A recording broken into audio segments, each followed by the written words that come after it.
We actually casted Rail live on the day as well. I think we casted him against Shadown, and he had a really close series against him.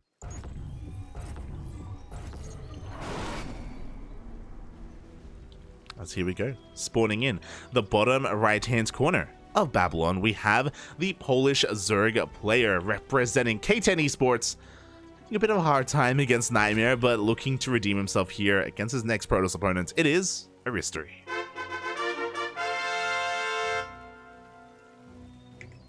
And spawning in the top left-hand corner, we have the blue Protoss player representing Team Nexer. It is Rail.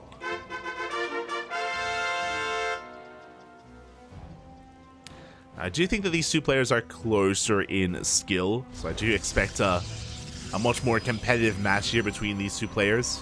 In the last series, it was just Nightmare executing his build and winning with it, essentially. It was pretty straightforward. That last PvZ that we casted, it was just Nightmare, in a way, almost skill checking his opponent, and Aristori just had a really hard time reading what Nightmare was doing and keeping up. But I do want to believe that Aristori is now warmed up and ready to go.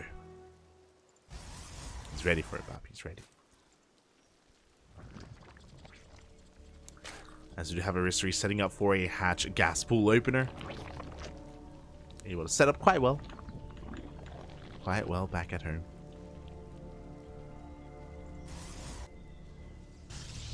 Likewise, Rail is setting up with that gate expand as well, so nothing too crazy here in the openers. Again, I haven't casted too much of Rail's PvZ, so I don't really know how aggressive he can be. I don't know if he's willing to, say, proxy or anything like that against Zerg, which is quite rare here in this matchup, but not unheard of.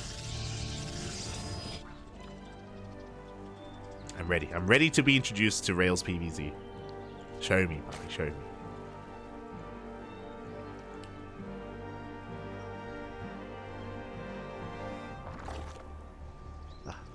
Until then, Aristori is able to take this moment to recover after that last series as well, and hopefully get into his own game. In general, it does feel like Aristori, I mean, I want to say this, I don't know if it's true, I want to say he thrives more in the mid game. Like, once he does get up to 3-base saturation, you know, game 1 he was trying to get into Hydras, game 2 he was, you know, cutting some corners, getting into Lingbane Roach Ravager. And here, Rail! That's not a Twilight Council, and that's not a Stargate. That's a Robo Opener. Okay. Alright, Papi. This isn't done too often. So with the Robo Opener, you can actually go... this is typically a Disruptor drop opener. You can go into a bay, you can start War Prison Speed, and you can start Disruptors. It's typically a risky thing to do because you do leave yourself vulnerable. And if your Disruptors don't do enough damage across the map, then you can be behind and you can have a hard time holding onto your third base. As the Robo does finish... And we'll see if we throw down additional gateways or if we throw down that bay. It's a Twilight Council follow-up. Okay. No disruptors. What's happening? Is this a 2-base all-in? This is kind of looking like, yeah, we're going to start Immortal production very early on. We're not taking gases. This is looking like potentially a charge all-in. Especially if we don't take the gases at the natural. Okay. You don't see this too often at all. As there we go, we have the gateway explosion upon us. Ling is going to be scouting, confirming at least the Robo. We have a safety Roach Warren thrown down. Shout out to Aristori, is aware that something wrong is amiss, or something is amiss. And no, it's not charged. We're going for Glaives. We don't pull out a gas. Okay. Oh my god, that's a lot of gates, Papi. It's going to be a 2-base, 6-gate all-in with Glaive Adepts and with Immortals. My oh my. Now, Aristori, he has a piece of the puzzle. Seeing a Robo this quickly does scream all-in. So we can see that Aristori is cutting workers. We have Lings on the way. We have Spores as well. Aristori, he doesn't know if it's a DT opener. It could be Dark Templar, so Spores are being thrown down as we speak. As the army moves out across the map. Now, Aristori, has he been able to react in time? Is he going to be able to deal with this? Queens are being brought forward. Lings as well. The Queens are here to especially help deal with the Prism, if there was a War Prism. Lings are looking for Surround! They do surround that Immortal, but the Prism has arrived and we're able to save every single unit. Aristori backs off. Now he should recognize what's going on. Is droning? Oh. Bold move, Aristori, bold move. We squeeze out 3 additional drones while we make another wave of Lings and Roaches. Oh, we can't lose too much though. As we attempt to engage, we're going for a full surround as well. While is looking to connect in it. Oh, barely will connect with some of those Adepts.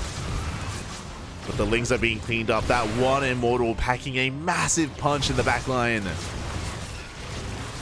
Aristori gonna try and engage and once again bleeds out a lot of Lings. But you see the Queens are under threat. 7 Roaches are on the way. That will help. That is what Aristori needs, but he did bleed out a lot of Lings already. God, and that Adept count is getting insane. It's getting insane. The Roach Warren is going to get sniped. Aristori trying to come in from behind. He does trigger the shields. Broodlings are being cleaned up. The Lings as well. And now we're getting to the juicy center of the Zerg army. We're getting on top of the Roaches. Oh god, we can see Aristori is trying to focus down that Immortal, but he can't quite get it. And it looks like Rail has done it. He has snowballed out of control. Aristori engaging too early, too quickly. And every single Queen's going to be going down. That one Immortal lives up to its name. It refused to die. It was Immortal. GG gets called and Rail takes game number 1. Oh boy.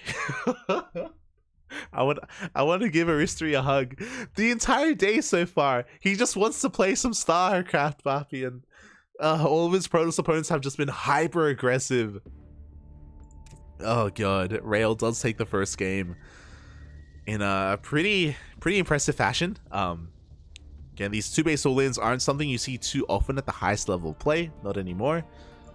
And we'll see what Rail has in store for us in game 2. Oh boy. Oh boy. Show me. I think I'm ready, I'm not sure.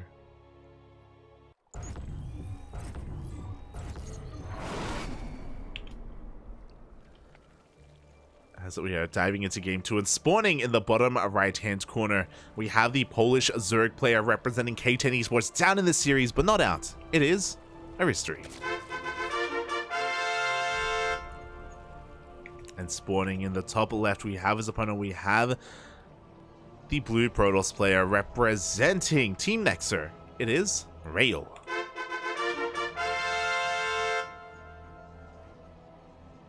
Oh boy.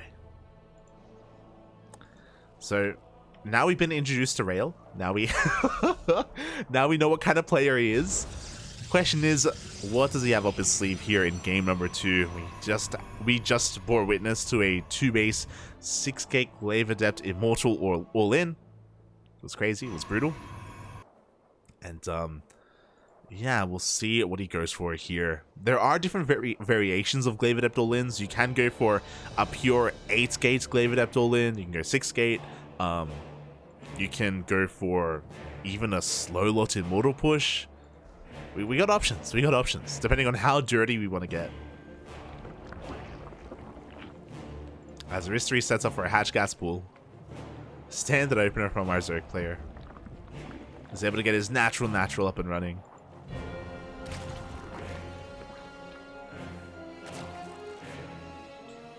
Likewise, Rail setting up for a gate expand, but it's about the follow-up, it's about the tech. That's what we really have our eyes on.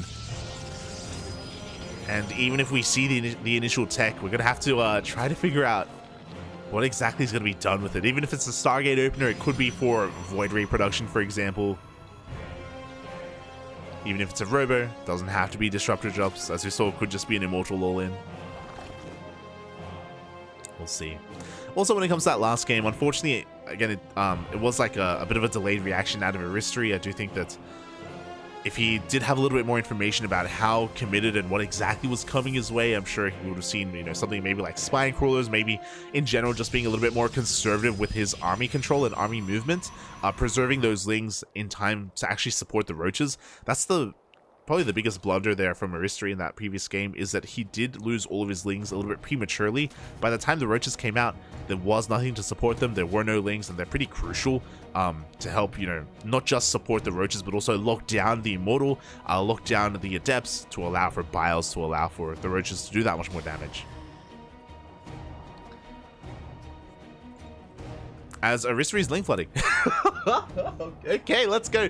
So once again, it's going to be a robot opener from Rail. Aristori, he drones up to 20, and now he's pulling the boys as well. Oh boy, let's go. The boys are going to be mineral walking past this wall. They're getting to the other side of this Adept. Rail setting up a shield battery back at home. Just in case. I don't think he knows his opponent is all in, but Aristori, he's flooding everything across the map. Oh boy, so these drones, they're going to be able to get onto the other side of these units to make sure that no pylon gets thrown down behind this to help add a little bit of DPS, but with the shield battery finishing up, I don't think it's going to be enough. Here we go, the boys are pulled. A cute hold position micro there from those drones, but they are going to be going down. Shield battery keeps that Stalker alive. And with that overcharge, I don't think anything from the Protoss is going to die. Yeah, I'll be honest. Lings continue to flood on in, and they are getting that Stalker a little bit low, but no, the shield battery overcharge does kick in once again, topping it back up. Shield battery is on the way. With the death of those drones, we can wall off behind this if we really wanted to. Immortal is now out. Lings getting a good amount of surface area on that Cyber Core. The gateway will fall, the Robo as well. The Lings, they're busting through. We're kind of breaking through, Puppy, but we're running out of Lings. Oh, God. Rail did a great job of just buying time at throwing down all these shield batteries. And even the gateway won't fall. Rail holds. And there is no follow-up for Aristori. He even pulled the boys earlier. Like, he has to end the game here and now.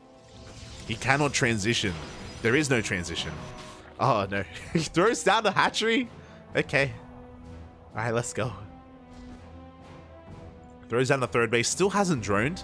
Still has no saturation here at the natural. Aristori getting a little bit supply blocked after losing that Overlord. He wants to try to bait the army out. If he's able to fight this army without the support of the shield batteries, then Aristori, he can clean this up. He can take a fight. There is no prison. There's no way to save anything. He's trying. But it looks like the jig is up. It looks like Rail is aware of what Aristori is trying to do. He does stay here at the wall. We have sentries for force fields. We have another overcharge. Observer is going to scout the third base, which is only for larva. And yeah, we're just gonna we have to keep committing. What else can we do, Papi? What else can we do? Bay is on the way for Colossi production from the Protoss. Additional gateways as well. The longer this goes on, the worse it is for Aristori.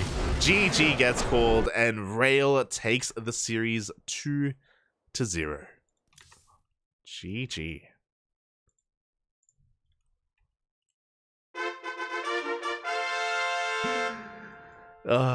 Once again was going for that robot opener. I wish we were able to see it play out. I would have loved to have seen what Rail had in store for Aristori, whether it was the same build or not. And unfortunately for Aristori, or Aristori, there was a shield battery already done prematurely, and yeah, Rail, who was just playing that out safe and sound, didn't want to cut any corners, just wanted to make sure he was secure back at home, and that shield battery did so well for him, keeping that Stalker alive. The only thing that died in that assault was the Robo. I don't think a single unit died, actually, which is insane. There was a single Protoss unit, maybe like an Adept, maybe. I know the Stalker survived, definitely. As Aristori was not able to break through.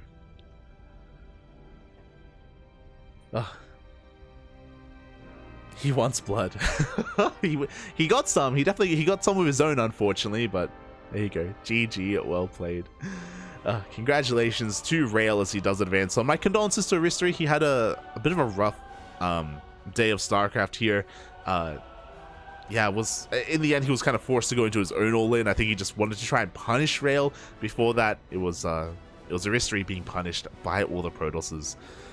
And now we're done with the Zergs. We're done with the PvPs. We're going to be getting into our first PvT of the evening. Before that happens, we're going to be going on a short break. When we return, Big Gabe himself is going to be featured. It's going to be Hero Marine versus Arrowfire. Oh, let's go, puppy. Let's go. Until then, take this moment to hydrate your Hydras, stretch all your Roaches, massage your Marines, drain your Disruptors, and I'll see you guys in a couple of minutes for some more StarCraft. See you soon.